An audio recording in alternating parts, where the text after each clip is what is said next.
Hello everyone. Welcome to the webinar this morning on Architecture Apprenticeships. We're going to begin now. There are just a few admin notes before we begin.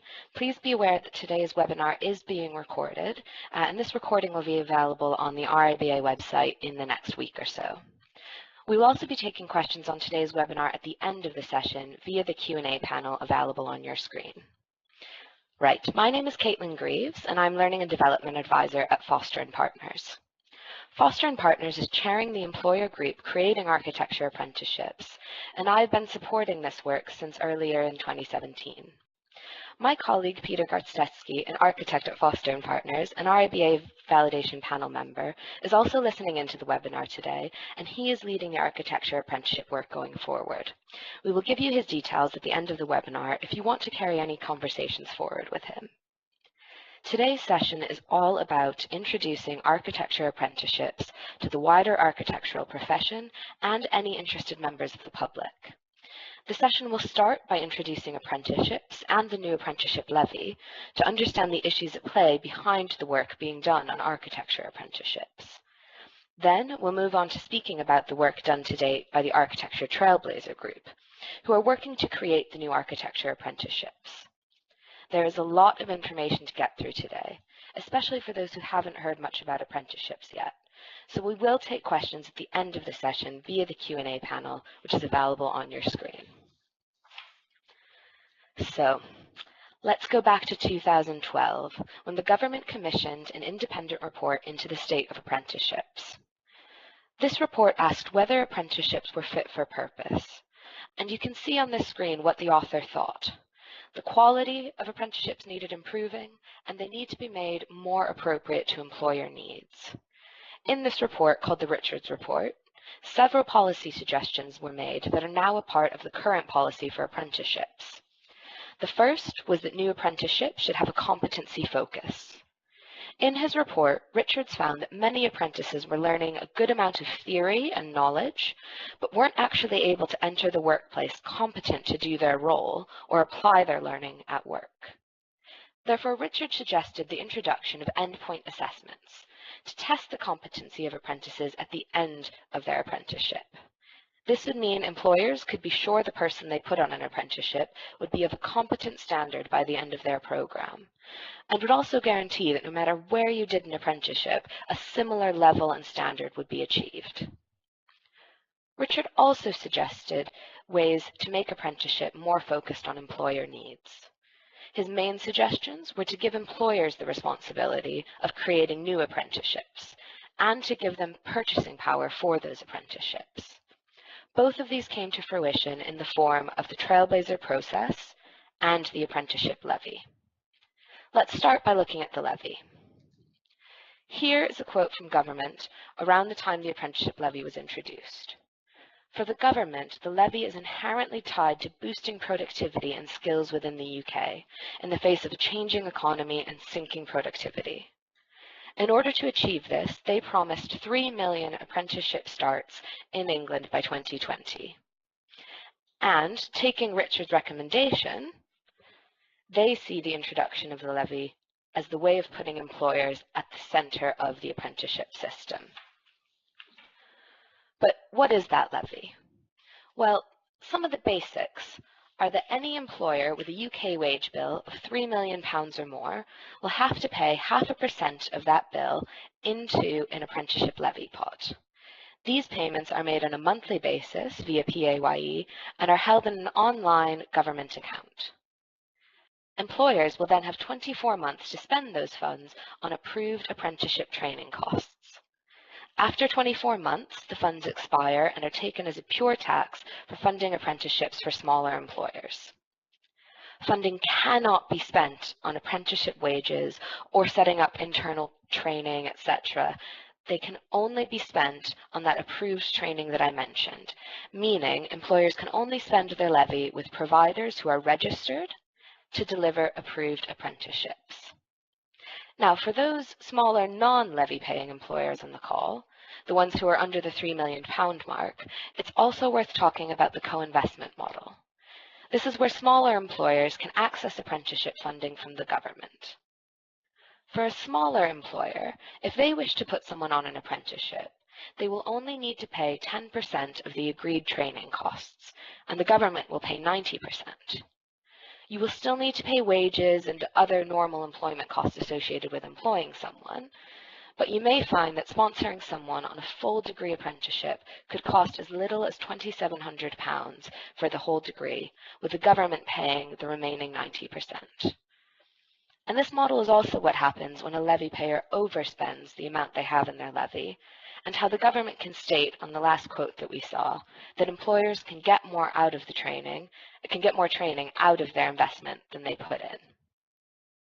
Now, besides spending your levy with providers who are registered to deliver approved apprenticeship, there are some other things to note for employers looking to use their levy or access levy funding via a co-investment model.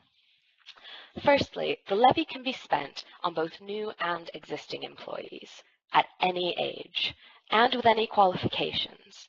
As long as significant new skills are being learned and there's a real job for them in the organization, they can go on an apprenticeship. Now, a real job in the world of apprenticeships means there is a role available to them that will allow them to gain the experience they need to become competent during their apprenticeship, and to then apply these skills after their apprenticeship. This means if you want to hire an aerospace engineering apprentice, there needs to be an aerospace engineering role for this person and a business need for this role. This also means that a 45-year-old research and development professional in your business with a PhD in something like advanced applied mathematics could still undertake an apprenticeship in a new topic to them, like project management or, indeed, like architecture. Now, this marks a significant change from apprentices only being open to people 24 years and younger. Another significant change that you can see here in apprenticeship legislation is the requirement for apprentices to spend a minimum of 20% of their contracted hours in off-the-job training. Now, this off-the-job training can take many forms, from time spent in classrooms, to tutoring, to online learning, to working on coursework. It really depends on how the providers that we work with shape their learning offering, but that 20% is a strong requirement. Another requirement is to have an apprenticeship agreement in place with any new apprentices, and also to sign a commitment statement between the employer, apprentice, and training provider that includes the planned content and schedule for training, what is expected and offered by all parties, so the employer, the training organization, and the apprentice, and how to resolve queries or complaints. And this document really confirms all parties' commitments to supporting the apprentice to achieve, so that employers will give them the 20% of time to do their studies and any agreed support like mentors within the practice, and that they also will be given the experience they need to achieve competency. Also, a commitment from the apprentice that they commit to pass and complete their apprenticeship, and a commitment from the provider that they will deliver the agreed academic and learning support. Now, we've talked a lot about employers and providers so far because we are just in the early stages of starting to develop this. But for future apprentices, this levy is an incredibly attractive deal for you. You can learn and earn at the same time while getting a wage, and for architecture apprenticeships, earning a full degree at the same time without paying any tuition costs and getting years of experience along the way. So that's the basics of the levy, which was one way of putting employers at the center of apprenticeships. I mentioned that the other was called the Trailblazer process. And this is the process for designing new apprenticeships. And new apprenticeships are called apprenticeship standards, and in the Trailblazer process, a group of employers work together to design these new apprenticeship standards for occupations within their sector. The structure of the group, it must be made of at least 10 employers, 2 of which must have less than 50 employees. The responsibility of this group is to design 2 key documents for the apprenticeship, the standard and the assessment, and this normally needs to be completed within 1 year.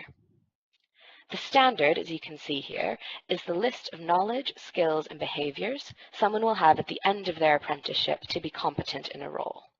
It also includes a brief occupational profile that talks about what's involved in that occupation and what makes it unique. The assessment, meanwhile, is a synoptic assessment of the knowledge, skills, and behaviors that have been learnt throughout the apprenticeship, and this takes place at the end of the apprenticeship. So that's going back to that endpoint assessment that was suggested in the Richards Review. Now, this is the high-level process for developing these two documents. The first stage is to receive approval from the government to develop standards for an occupation or occupations. 80% of trailblazers fall at this first hurdle, but the architecture trailblazer has actually received approval to develop 2 architectural standards. And I'm going to talk about these now, but we will come back to this process shortly. So the 2 standards we have approval to develop are the Level 6 Architectural Assistant, and for those unfamiliar with the level system in UK education, Level 6 means a bachelor's degree and will be equivalent to the current Part 1. The second standard is the Level 7 Architect Standard, meaning at master's level, and this will be equivalent to the current Part 2 and Part 3. And this combination approach was decided by the Trailblazer for the following reasons. Firstly, the RIBA Education Review means integration between Part 2 and Part 3 in education will increase in the next couple of years, and we may risk outdating this standard if we don't consider this. Also, many people training to become an architect take their longest breaks between Part 2 and Part 3, so this would supportively take people through to full qualification as an architect. We initially estimate a duration of 4 years for each of the standards, though this will vary depending on what providers do in terms of shaping their offering and scheduling their courses. The Trailblazer Group for Architecture, made up of the wonderful employers you see here on the green, have volunteered their time and effort to this challenging but worthwhile process. Foster & Partners chairs the group, and a number of employers have also taken a leading role in developing the standards and assessments. And all of us, as part of the Trailblazer, have a few duties: to ensure that we are driving progress on both of the documents for both standards, to promote awareness in the use of apprenticeships through sessions like these.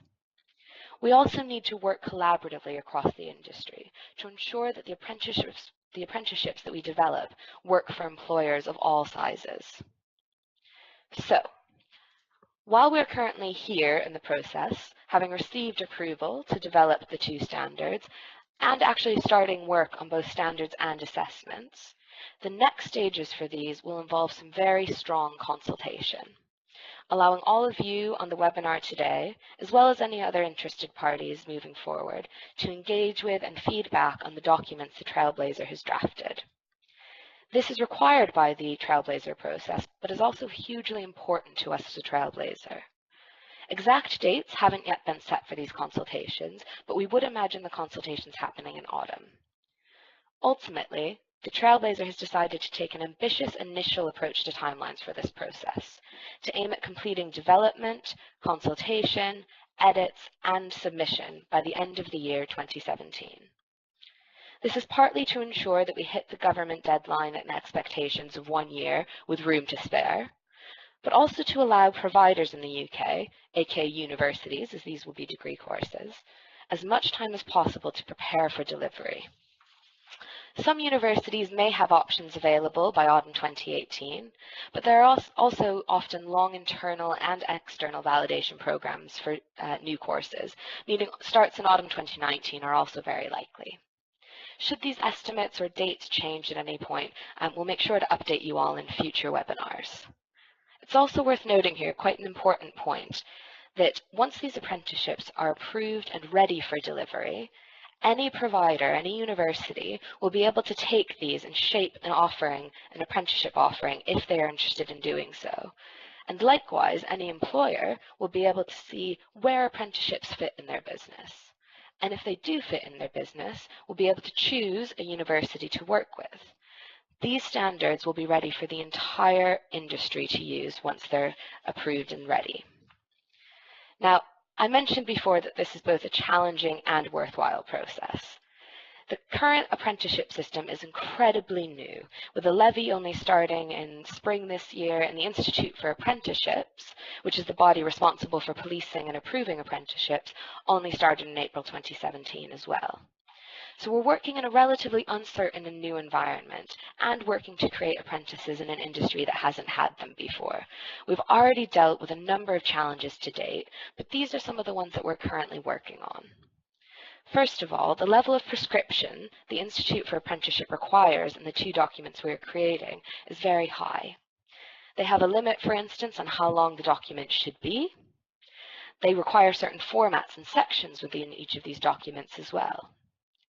And they're also very particular about the language used and about providing examples and defining clearly the differences between our 2 standards that we're creating. We are therefore working closely with the Institute to find a middle ground between their requirements and the requirements of the profession, from employers to bodies like the RIBA and ARB, and those of higher education institutions.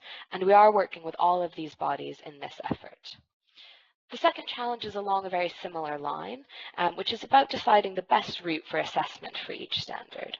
Again, the Institute for Apprenticeship here has quite strong and particular requirements, and finding a way to make this work smoothly with all the parties involved is something we're currently exploring.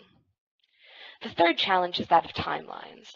The Trailblazer, as I said, has taken an ambitious approach to the initial timeline because we want to leave space for providers to prepare. And as we are in a time of fluid policy, the fourth challenge listed here, this means that maintaining such a timeline requires regular review and reasonable response. The fluid policy challenge is also unlikely to change within the next 6 months, as the Institute for Apprenticeships is still regularly reviewing and creating policy or precedent on an almost weekly basis, and much of their policy interpretation is unwritten and undocumented at the moment. However, we know this is a trailblazer, and we will continue to seek to find ways to adapt and find useful solutions to make sure that architecture apprenticeships can take off. Now, I want to end today's session just looking at some questions that our listeners can walk away with and start to consider. We won't have the answers to these yet, and you probably don't either, but they are a useful starting place. For employers, take a hard look at your resourcing and finances around the levy. How much do you have to spend, or how much do you want to spend? What level of talent do you need most within your organization? And how many apprentices could you actually support? These will all vary according to your own business needs. And making sure you have that right support is crucial. Apprentices must be able to have their 20% of contracted hours in training, as well as access to the experience they need to support them to reach competency. As the development of our standards and assessments continue to progress, take a look at what that support will mean in detail and how or if you can provide it. Lastly, it's important to start thinking about what sort of delivery might work best for your business. For example, is a day release program the best option? Or what about a block release where you have a few 6-week blocks in a year? Start talking with the universities and providers that you work with to see A, if they're interested in being involved and what they're thinking about in terms of their provider offering. And lastly, it's worth mentioning that you have some support here as well. Reach out to the RIBA and the ARB, and there's also a National Apprenticeship Help Desk for employers to call in and ask questions about apprenticeships, how they work, and just general information.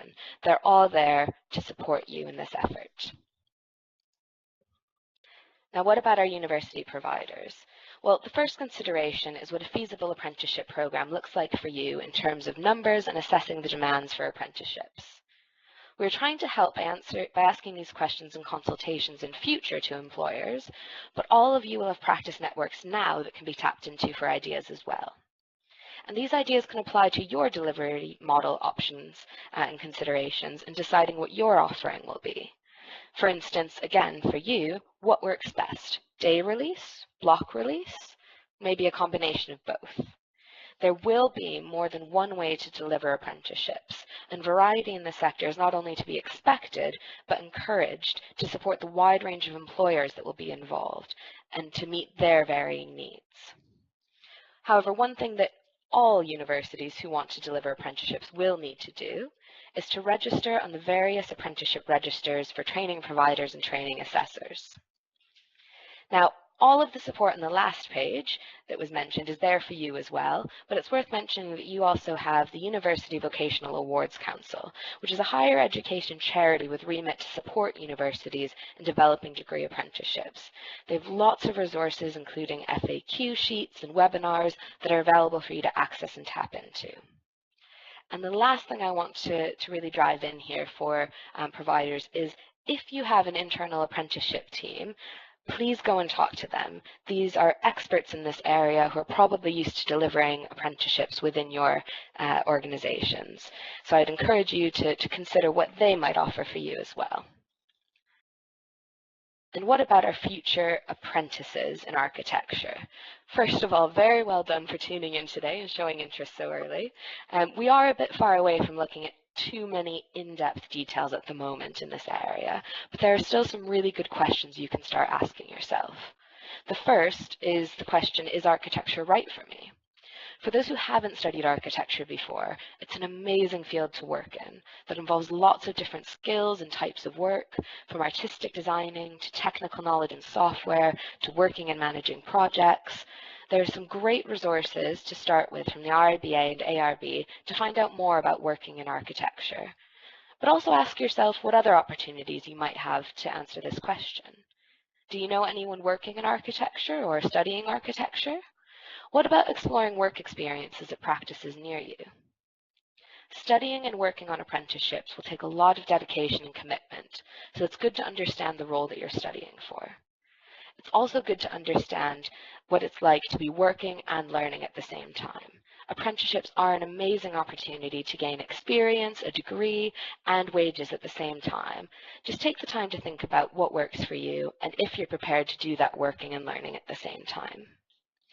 Lastly, once we move closer to architecture apprenticeships going live, you will want to look at what employers near you are actually offering.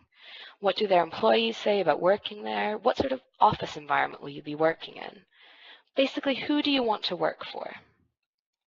One last note is that while the RIBA and ARB website are great for learning more about architecture, there's also a more general site that the government has put up called Get In Go Far, which is listed here, and is a great place to start exploring the realities of apprenticeships for those who are considering doing one. Also, for everyone on the call, there's another key place to look out for more information in the future. As I mentioned, consultation on the apprenticeship documents will be coming in autumn, and we'll be having another one of these webinars around that time too. So please keep an eye on the RIBA Apprenticeships website to see more information about these upcoming chances to engage, and for a recording of today's webinar if you want to go ahead and listen back.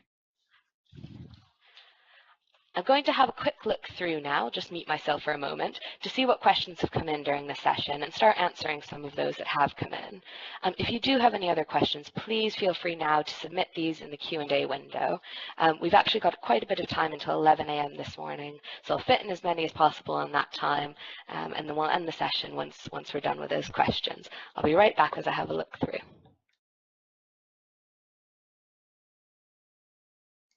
All right, we've had a few questions come in. So the first one comes from Ed, who asked that if he's working as an architectural assistant part 1, is he eligible to receive apprenticeship funding to do his master's and continue his RIBA part 2? So there's kind of two pieces of this question. The first one being, if I've got my part 1, can I do an apprenticeship through to part 2? If you've already got your part 1, then the level 7 architect standard would be something that you'd be able to do, but it would take you through to your part 2 and your part 3. So with that, yes, if you have a part 1, apprenticeships are still an option for you. In terms of the eligibility to receive funding, again, there's two pieces to this. There are a few different eligibility rules in the terms of it being EU residents who've been resident in the EEA for the past 3 years, or non-EEA citizens who have been resident in the UK for the past 3 years, not on student visas. There's also a number of other eligibility criteria that can be viewed on the government website. But if you do meet those, then the funding itself that the practices are putting into this levy or accessing from this levy goes straight to the providers. So any funding that was there would be paid directly from your employer to the provider. But if you hit those eligibility requirements and your employer is offering apprenticeships, then yeah, it sounds like it could be something that could work there. The next question asked about being an international student that completed their Part 1 in the UK last July. Would the Architect's Apprenticeship result to a master's degree? So similar sort of thing, you probably want to check around eligibility, and the Architect level apprenticeship will actually do your Part 2 and Part 3. So it takes you from having your Part 1 to fully prepared to be registered as an architect by the end of the apprenticeship. The next question asks about the size of the practice that could take on an apprentice once it is set up, and do they have to qualify for the £3 million levy? Absolutely not. You do not have to hit that threshold in order to be able to access funding. In fact, for smaller practices, you probably won't be paying a levy at all, but what you will have the option to do is to access the levy funding that's been collected from other larger employers. So there's no minimum size for a practice. I suppose the thing you'd probably want to be considering is, do we have the support and the experience that would be necessary to get someone through their apprenticeship?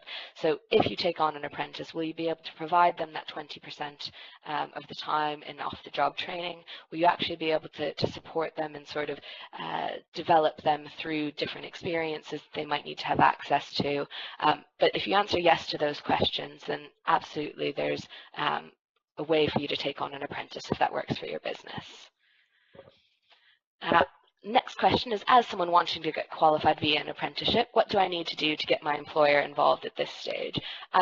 Katya, I would send them this webinar, get them a little bit of information their way. Like I said, the MP4 will be available on the RIBA website in a week or so, and just start having a conversation with them. It's ultimately the employer, as Richard suggested, that has the purchasing power here. So you will need to make sure that your employer is happy to do apprenticeships, but I'd say a good starting point is just letting them know the work that's going on out there.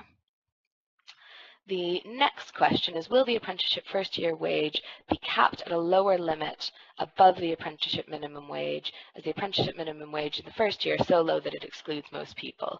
That's going to be an employer by employer decision. So as a trailblazer, we can't dictate what employers pay people. I believe the apprenticeship minimum wage at the moment is £3.40 for anyone 19 or under, or someone who's over 19 in their first year of an apprenticeship. How employers decide to work with those funding options are up to them. What they decide to pay is up to employers. So that unfortunately isn't one I can give a strong answer on, but it will be based on employer discretion. The next question is about the 20% training considered over the 12 months. And did I understand that it is study time, not contact time? I'm not sure if you want to clarify around the first 20% piece, but I'll try to answer. If I don't get it quite right, reply again to your comment and I'll clarify.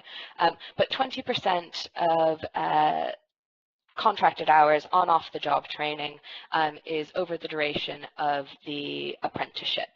So it's not necessarily on a 12-month by 12-month block. In this case, if you did take the estimated 4 years, during those 4 years, the apprentice would have had to spend 20% of their contracted hours over that time in off-the-job training. And the off-the-job training, yeah, you're sort of right. It doesn't have to be contact time. I think fully distance learning options at the moment are not fundable through apprenticeships, but it doesn't mean that someone will necessarily have to be sat in front of a university professor for the entire 20% of their time. There's other ways that off-the-job training, other forms that off-the-job training can take. Next question is someone who just finished their Part 1 placement and are asking about being able to receive Part 2 apprenticeship funding this coming September to do my Part 2, to do my Master's. So again, similar sort of question as before. there will be probably only a handful of employers who are ready to start by September 2018. Unfortunately, just the time it takes to develop this, nothing will be ready this September. And again, any apprenticeship that you go on at the level 7, so if you've already got your part 1, the apprenticeship that you go on will take you through your part 2 and your part 3. So there won't be an option to sort of stop midway. And then we've got a question from Jason asking what funding bands will the 2 standards fall into, or the ones that we're targeting. So for a bit of background for people who might not know about the funding bands, every apprenticeship is allocated a funding band by the government, which is basically the maximum amount of money that the apprenticeship can cost. And the top band is £27,000. And Jason, that's what we'll be aiming for the level 6. And we may try to aim there for the level 7, which is the architect standard as well. But we may fall into the bands below that, which I believe are 24,000 or 21,000. So we're looking towards the top end of those funding bands. The question about, is it necessary for apprentices to have been resident in England prior to applying, and is anyone aware of such apprenticeships being developed in Scotland? So the apprentice, as I mentioned before, there's some eligibility requirements around being resident either in the UK or the EEA for the past few years. Now, if you're living in Scotland, you would qualify, but your employer, in order to use the apprenticeship funding, would have to be in England. Now, because Scotland has its own sort of devolved rules around training and education, it means that these aren't currently running in Scotland. Got new programs in higher education. This is the next question moving on. Could they be drafted according to appendices models separately than the ones for full-time students? So again, clarify and comment back if I haven't quite got this right here. But I believe what's being asked is, would the apprenticeship models be done separately from models for full-time students? And again, I think this is one where we'll probably see a bit of variety. Some universities may see the demand and the feasibility for a model that actually completely separates apprenticeship learning and education at their university from full-time education, but I think a lot will also look at how could they integrate the 2 systems that they're running at the same time. But that's something that, again, is up to the higher education providers to look at actually what works for them and what works for the employers that they want to be working with. And the next question was, what would be the anticipated ratio between apprentice-style finishers and traditional architecture graduates each year? I think that's an interesting question. We've been asked a few times about, do we ever see apprentices taking over from traditional full-time education? And I don't know where that'll go in 15 or 20 years, but certainly within the next 3 to 5 years when these are starting off, and maybe even the 8 years when people are starting to graduate from these for the first few cohorts, it'll be a very small percentage of apprenticeship style finishers. I think we'll see a blended approach moving forward that will have full-time, part-time, and apprenticeship education running in tandem. Next piece says that it appears considerable work has been done already, which is great to see. However, no reference has been made to how this scheme may be applied to CIAT accreditation, nor if an alternative channel has been considered or is possible. Yeah, I think we're still in the early development stages of this, and it's not something that's been brought up to us before, so that's a good point to have raised there. It's something we can take back to the Trailblazer and look at. Now, if you're looking to put delegates onto an open university course rather than cohorts all from your own company, how will we get to know who is offering what? And again, that comes from Jason. Jason, I think that there's probably going to be quite a large set of pushes around when these first apprenticeships come out, both from us as a Trailblazer group, so there's probably going to be quite a bit of these sort of, webinar and media pushes around that. And then the other thing, again, will be the universities publicizing these options themselves. But open university courses are certainly something that we hope would be out there and something that would be promoted to employers who are looking to send, a few who may not have, large cohorts to have a bespoke university course with them. There's a question next about fast tracking through either of the offers, for example, with existing qualifications or experience, and that is definitely something that we're exploring. So we're looking at, with our university providers, yes, what would happen, for instance, if you already had Part 2s in your business that you wanted to enter into the Level 7 qualification or Level 7 apprenticeship standard a couple of years in. Is that possible? How would that actually work? Not one that we have an answer on at the moment, but certainly something that's in our minds as well that we're looking to explore. There's a question about how many apprentices are Fosters expecting to take, and is there a figure for the employer groups listed on one of the slides? There are, when we first put in our initial sort of bid to the government, we had to estimate sort of rough numbers of the employers involved of how many would people take on, and I think the total number was somewhere around 70 or 75 for each of the standards for those employers involved. I can't remember the exact breakdown of all the different employers on that side, and we're still debating the exact numbers as well internally. So some of those questions that I asked, or that I put up for employers to ask themselves, are things that we're looking at the same time as well. It would be interesting, the next comment says, to know how many people have logged into this webinar. After the webinar ends, we'll be able to download a report and see numbers of how many people have logged on. Won't have names or anything like that, but yes, it will be interesting to see what sort of numbers we've reached. I very much agree with that comment. Next question, does the levy pay for uni fees? Simple answer, yes, it pays for university fees for the degree that is covered by the apprenticeship. So the next question, over the first 4 years working towards a Part 1, would you expect any productivity towards years 3 and 4? Again, I think this is one that we've asked a lot of times. How soon would you expect someone who's coming in brand new to architecture to be up and being able to contribute to the practice? And I think that we'd actually see productivity coming before years 3 and 4. Maybe not at the full capacity of someone that you would hire at a Part 1, but I certainly think even towards the middle to end of year 1, you'll have someone who's contributing to the work being done in a meaningful way. Next question asks about if employers offer apprenticeships for level 7, am I allowed to study in a master's full-time and then come back to do the Part 3 part-time, or does it all depend on my employer? It does all depend on what your employer is willing to do, and also it comes back to that question of what the universities are able to do in terms of looking at people with greater experience or previous qualifications and how they might enter in to a university course.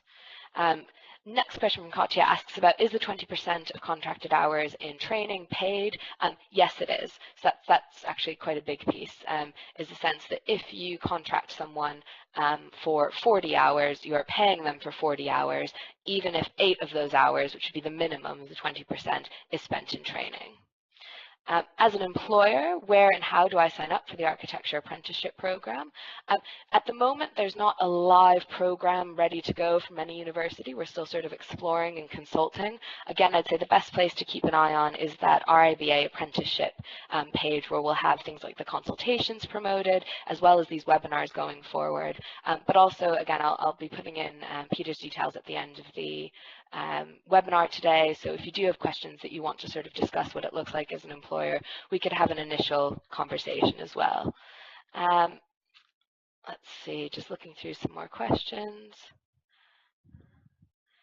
There was a question about, am I eligible for a level 7 apprenticeship if I finished my Part 1 on a student visa? Without getting too deep into people's individual eligibility criteria, it would largely depend on how long you had been working after your student visa. If you've been on a student visa up until today and you wanted to go on an apprenticeship tomorrow and you were not an EEA citizen, then that probably wouldn't work. But I'd really encourage you to talk to your employer, see what they're interested in, and then look at what sort of eligibility criteria you need to meet. The eligibility requirements, I will put a post before we close this Q&A session, once I'm done going through the questions, on the eligibility requirements for apprenticeships. And that way people can copy that down, and Wayne, you can go have a look at what those eligibility requirements are. The next question is about the anticipated duration for the Level 6 and Level 7 programs. Again, at the moment, we've estimated around 4 years. Different universities might shorten that slightly or extend it slightly depending on their scheduling and the employers that they're working with and how that works out. But we estimated around 4 years for each of the programs at the moment.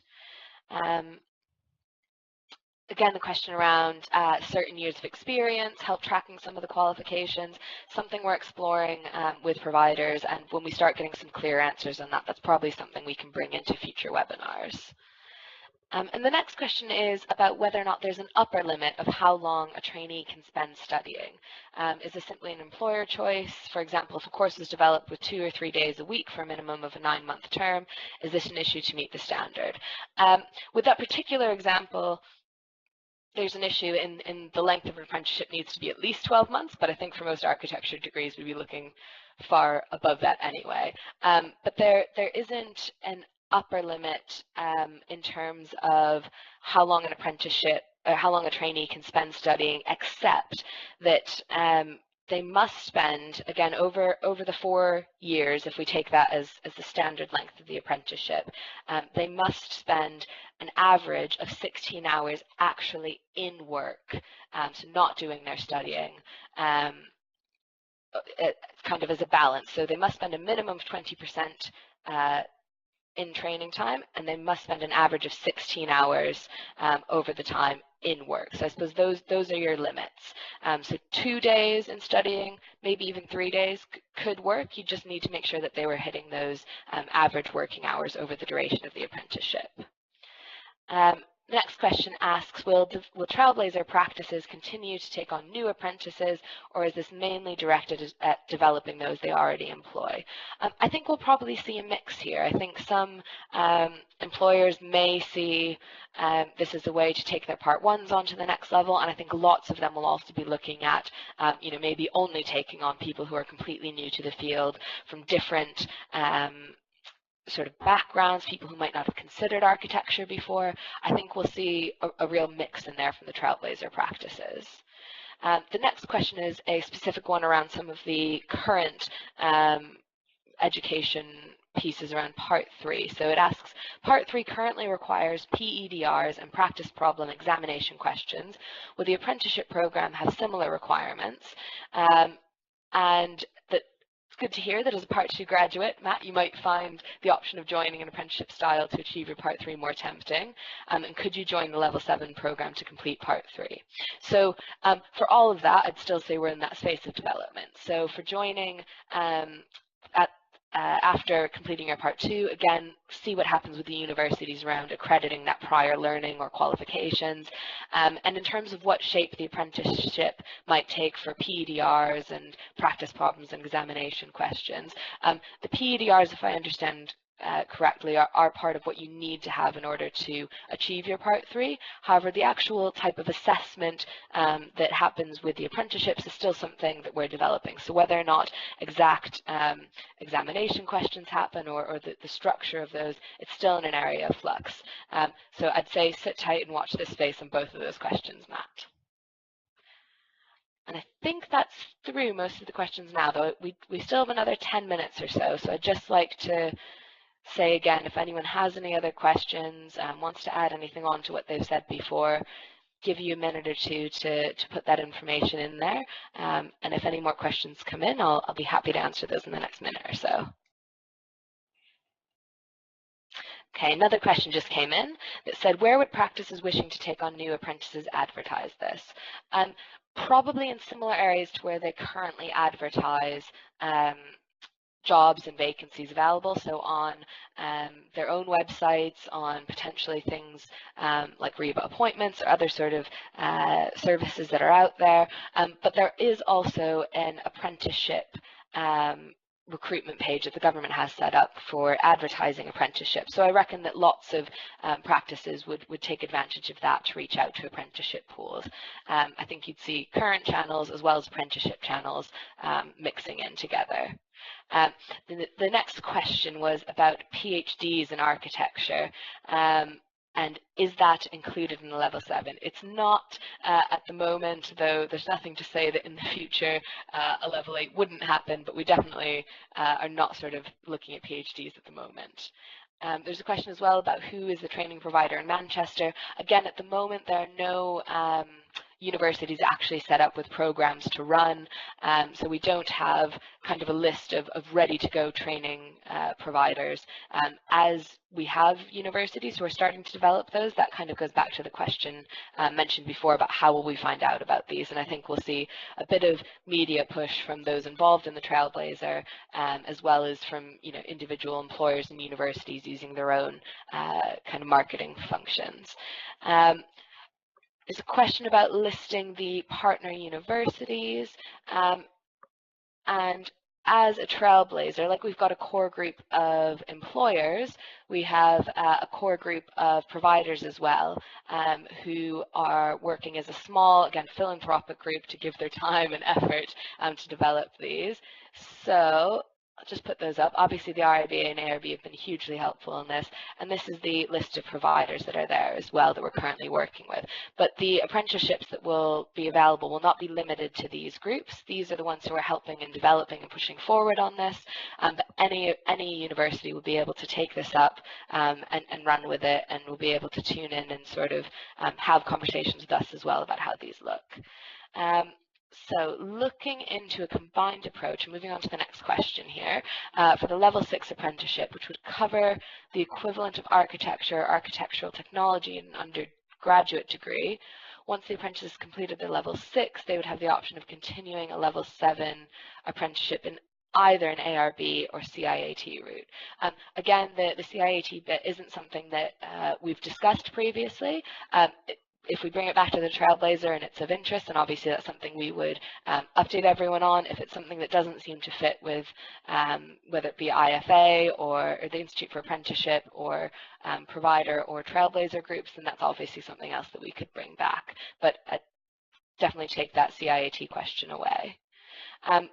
Got to mention about people who are in smaller practices at the moment and kind of the information they've got out of this, and who are actually already employing someone who's doing some part-time study. So that's brilliant to hear. I think there are lots of people who will find that this is a relatively natural shift, and those that might look at how this actually changes what they're doing at the moment as an employer. And the question is it appropriate to contact Trailblazer practices proactively now to apply for a potential apprenticeship? I'd probably say it's a bit too early for that. I think as we get closer and closer to this going live, so kind of autumn 2018, it may be worth reaching out. But again, if you're someone who's looking to learn more about an employer or what they do or how they work, certainly go out there and research the Trailblazer practices that are out there.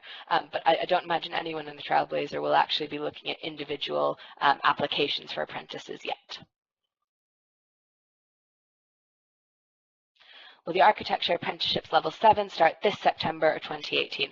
The earliest that we would see starts for either level of the apprenticeships would be September 2018. And as I mentioned before, we might have a few providers who are ready to go by then. I think we'll also see starts happening in 2019 and maybe even 2020. But certainly this September, there won't be anything ready to go.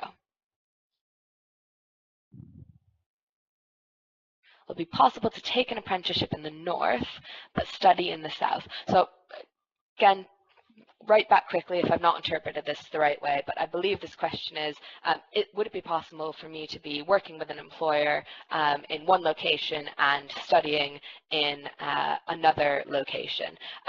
In theory, that could work depending on the model that's decided for providers. So for day release, I wouldn't imagine that would be something that many employers and providers would be able to facilitate. For block release, it might happen. That's theoretically possible. How many models end up looking that way? So how many employers decide to send staff away to other locations, I think would probably be less likely, but certainly in theory, there's nothing stopping that from happening. And how can universities not mentioned in the list get involved in the process?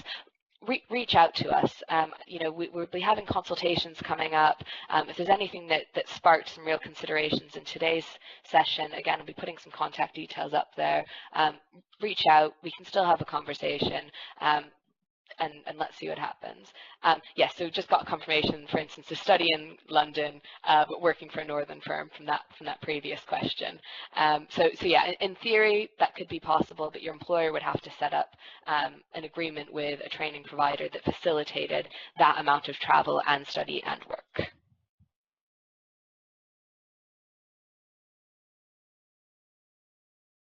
Right, coming to an end here, I think. Put out last call for any other questions, and then we'll end this very kind of productive and question-filled session off for this time.